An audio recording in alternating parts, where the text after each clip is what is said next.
Apocalipse capítulo 9. Depois o quinto anjo tocou a sua trombeta e eu vi uma estrela que tinha caído do céu na terra, e ela recebeu a chave do abismo. A estrela abriu o poço do abismo e dele saiu fumaça, como se fosse de uma grande fornalha. E o sol e o ar escureceram com a fumaça que saía do abismo.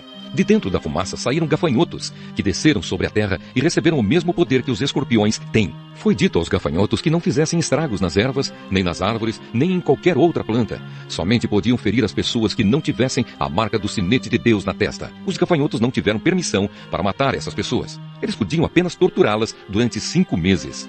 A dor que causavam nessa tortura era como a dor da picada de um escorpião. Naqueles 5 meses, as pessoas procurarão a morte, mas não a encontrarão. Vão querer morrer, mas a morte fugirá delas. Os gafanhotos pareciam cavalos prontos para a batalha. Na cabeça tinham uma coisa parecida com uma coroa de ouro, e a cara deles era como o rosto de um ser humano. Os seus cabelos eram como cabelos de mulher, e os dentes eram como dentes de leão. As suas couraças eram parecidas com couraças de ferro, e o barulho das suas asas era como o barulho de carros puxados por muitos cavalos quando correm para a batalha. Os gafanhotos tinham rabos e ferrões como os de escorpiões, e era como os rabos que tinham o poder de ferir as pessoas por 5 meses.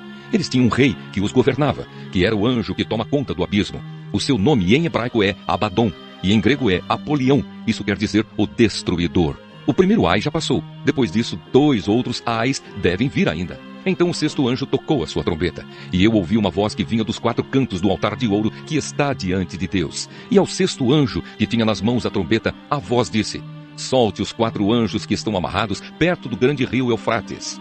Os 4 anjos foram soltos. Eles estavam preparados para essa hora, dia, mês e ano, a fim de matar a 1/3 parte da humanidade. E me foi dito que os soldados a cavalo eram 200 milhões. Na minha visão vi os cavalos e os seus cavaleiros. Os cavaleiros tinham no peito couraças vermelhas como fogo, azuis como safira e amarelas como enxofre. A cabeça dos cavalos era como cabeça de leão, e da boca deles saía fogo, fumaça e enxofre. A 1/3 parte da humanidade foi morta por estas 3 pragas: o fogo, a fumaça e o enxofre que saíam da boca dos cavalos. Pois o poder dos cavalos está na boca deles e também no rabo. O rabo parecia uma cobra com a cabeça na ponta dele, e com ele os cavalos feriam o povo. O resto da humanidade, isto é, todos os que não tinham sido mortos por essas pragas, não abandonou aquilo que eles haviam feito com as suas próprias mãos. Eles não paravam de adorar os demônios e os ídolos de ouro, de prata, de bronze, de pedra e de madeira, que não podem ver, nem ouvir, nem andar. Também não se arrependeram dos seus crimes de morte, nem das suas feitiçarias, nem da sua imoralidade sexual, nem dos seus roubos. Ezequiel capítulo 47. Um riacho no templo. O homem me levou de volta até a entrada do templo. Debaixo da entrada saía água, que corria na direção do leste, pois o templo dava frente para esse lado. A água corria por baixo do lado sul do templo, ao sul do altar. Então o homem me fez sair da área do templo pelo portão norte e me levou pelo lado de fora até o portão que dá para o leste. Um riacho saía do lado sul do portão. Com a sua vara de medir, o homem mediu 500 metros na direção da correnteza para o leste. Ele me fez atravessar o riacho ali, e a água chegou aos meus tornozelos.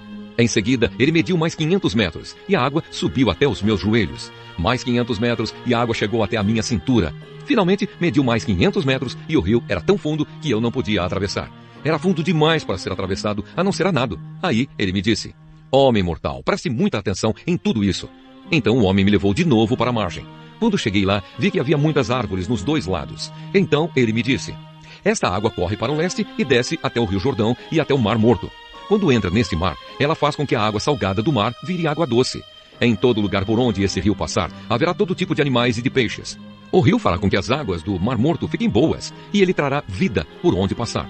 Desde a fonte de Gedi até a de Eglaim, haverá pescadores na praia do mar, e ali eles estenderão as suas redes para secarem. Haverá ali muito peixe e muitas espécies de peixes, como no mar Mediterrâneo. Mas nos brejos e nos charcos a água não ficará boa. Essa água servirá para a produção de sal. Nas 2 margens do rio crescerão árvores frutíferas de todo tipo. As suas folhas nunca murcharão e as árvores nunca deixarão de dar frutas. Darão frutas novas todos os meses, pois são regadas pelo rio que vem do templo. As frutas servirão de alimento e as folhas de remédio. As fronteiras do país. O Senhor Deus disse: são estes os limites da terra que será dividida entre as 12 tribos, sendo que a tribo de José receberá 2 partes. Eu jurei aos antepassados de vocês que daria esta terra a eles para ser sua propriedade. Agora dividam entre vocês a terra em partes iguais. Ao norte, a fronteira vai para o leste do mar Mediterrâneo até a cidade de Etlon, até a subida de Amate, até as cidades de Zedade, Berota e Sibraim, que ficam entre o território do reino de Damasco e do reino de Amate, e a cidade de Aticom, que está na fronteira do reino de Aumrã. Ao norte, a fronteira vai para o leste do mar Mediterrâneo até a cidade de Enon, ficando ao norte as regiões das fronteiras de Damasco e Amate. A leste, a fronteira vai para o sul, de um lugar entre o território de Damasco e o de Aurã, sendo que o rio Jordão forma a divisa entre a terra de Israel, a oeste, e Gileade, a leste, até a cidade de Tamar, no Mar Morto. Ao sul, a fronteira vai na direção do sudoeste de Tamar até o oásis de Cades-Meribá e daí na direção noroeste ao longo da divisa do Egito até o Mar Mediterrâneo. A oeste, a divisa é formada pelo Mediterrâneo e vai para o norte, até um lugar a oeste da subida de Amate. Dividam essa terra entre as suas tribos. Ela será de vocês como propriedade permanente. Quando vocês dividirem a terra, os estrangeiros que estiverem vivendo no meio de vocês e que tiverem tido filhos nascidos aqui, receberão também a parte deles. Eles serão tratados como cidadãos israelitas e te darão sorte para receber a sua parte junto com as tribos de Israel. Cada estrangeiro que estiver morando em Israel receberá sua parte junto com o povo da tribo no meio da qual estiver vivendo. Eu, o Senhor Deus, falei. Ezequiel, capítulo 48. A divisão do país entre as tribos. Ao norte, a fronteira vai para o leste do mar Mediterrâneo até a cidade de Etlon, até a subida de Amate, até a cidade de Enon e até a divisa entre os reinos de Damasco e Amate. Cada tribo deverá receber terras que irão desde a fronteira do leste até o mar Mediterrâneo, a oeste, na seguinte ordem do norte para o sul: Dan, Aser, Naftali, Manassés, Efraim, Ruben e Judá. Terras para Deus. Ao lado do território de Judá, ficará a terra separada para uso especial. De norte a sul terá 12,5 km de largura e de leste a oeste terá o mesmo comprimento dos territórios dados às tribos. O templo ficará nessa área. No centro dessas terras haverá uma área dedicada ao Senhor com 12,5 km por 10. Os sacerdotes terão uma parte dessa terra sagrada. Nos lados norte e sul deverá medir 12,5 km e nos lados leste e oeste deverá medir 5. O templo do Senhor ficará no meio. Essa área sagrada será para os sacerdotes descendentes de Zadok. Eles me serviram fielmente e não se juntaram com o resto dos israelitas para fazer o mal, como os outros membros da tribo de Levi fizeram.